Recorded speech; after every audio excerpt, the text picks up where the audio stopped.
mayambu ahan namaktada pantholiklamgi maikaidagi taramna okchabaga loinana nolokna khurumjari ngasi aina semjariba ngasi aina thajariba video ase hojik manipurgi mipum khudimna support tawjaribi aduga ekhoi manipurgina rinon singer oiribi sister Mandakini na handak Saregamapa 2018 nasida voting round yorok matamda Matou Karamna mangonda bot hadagadage habigi mong mataudo aina miyamda khachitang share tawjage tawbatabu hojumakke oinadi voting round di yaudri adubu sister Mandakini na handak Saregamapa 2018 nasida pirba performance asigi matunginati manipurgi mipum khudimakki thamoida sister Mandakini na sotana voting round jawgani habase mipum khudimakki thamoida chena thajaba mandi oiri aduna sister Mandakini na voting round yorok matamda kamdouna bot hadagadage habigi maramda video asi share tawjabani karigumba hanana voting gi maramda knowledge lebiram basing oragadi sum yare aduga voting gi maramda thoidokna hanana tadriba natraga khangdriba singi damakta ina video ase share tawjabani aduna yaragadi video ase mipum khudimakta su khangan biyo haiduna pantholiklam gi maikaidagi su nolokna khurumjari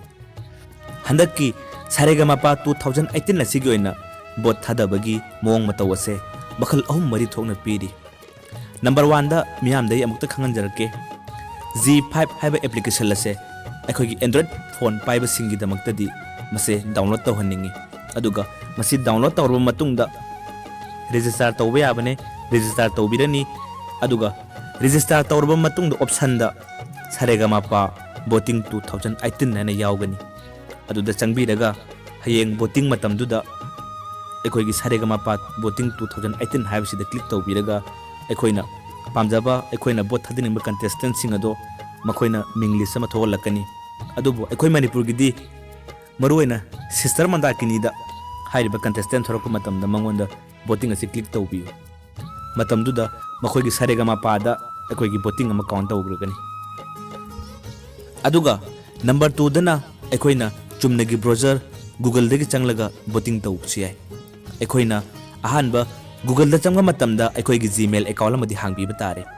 Gmail account se hanglba matungda akhoi Google da Saregamapa bot 2018 nana thiba matamda akhoi gi kumsi gi 2018 gi na voting toriba contestant list sama thoro lagani aduna contestant list sing asi thorok matamda akhoi gi sister Mandakini gi mapasida voting ase click tawbiyo matamduda makoina voting ama count tawgani aduga miyam dena haijening badi akhoi hayeng voting matam yorok matam dadi mi amana Gmail account ase khar yamna pahenningi aduga voting ase asukki matik yamna ba aduga number 3 dana phol atangba paidaba chumnagi keypad phone paiba singi damakta su akhoi SMS ki khutangda sister Mandakini da voting tawba yai Matou Karamna tawgani haiba matamda hayeng voting round gi damakta makoina sister Mandakini na songsakpa matamda makoina sister Mandakini da pigadaba mari leinaba code amasung thagadaba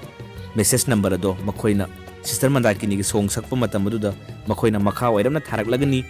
matamduda aikoina sister Mandakini gi damakta code number ado aikoina by heart tawba natraga se amada iraga thambi hoba tare aduga madugi code number ado makoi gi number 57575 ta aikoina tharaga sister Mandakini gi damakta aikoina voting ama count tawsu yagani aduga number 4 dana aikoi gi social media Instagram gi matengdagi aikoina voting tawsu yagani haiduna makoina di palli tawbatabu aikoi Instagram gi matangdadi aikoi chapchana khangbadi yaudre aduna aikoina hana pijakiba number 1 2 3 hairiba namuna sing asida aikoina handaki 2018 gi oinadi hanana masigi maramda knowledge leidaba amadi khangdaba singi damaktadi masigi maramda khajitang khangbiraga akhoi gi hairiba